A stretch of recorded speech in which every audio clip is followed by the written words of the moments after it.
ng beans. Ayan. Ang dami ulit natin sa kani guys. Kukunin natin tong dalawa. Ayan. Guys, ang dami natin beans. Oh. Ayan. Habis natin. Narin tayo ng kamatis. Ulit.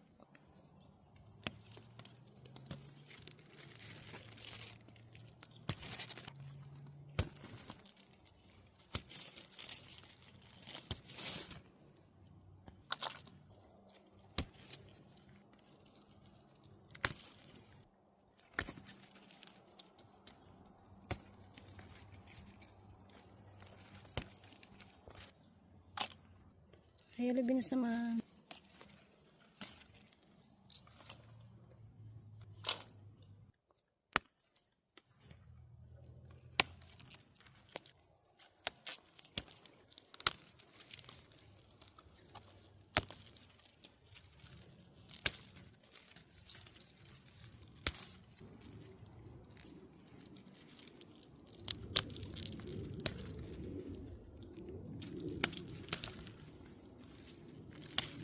Ano? Tingnan niyo itong zucchini ko, tatlo. Ayun, tama-tama yung size niya. Napakadikit. Cute. Ano? Harvest guys. Ayan. Alas 8 ng gabi pero maliwanag pa. Ay, nag-harvest tayo ng zucchinis, beans, at saka kamatis. Meron din tayo broccoli shoots. Ayan. Tada!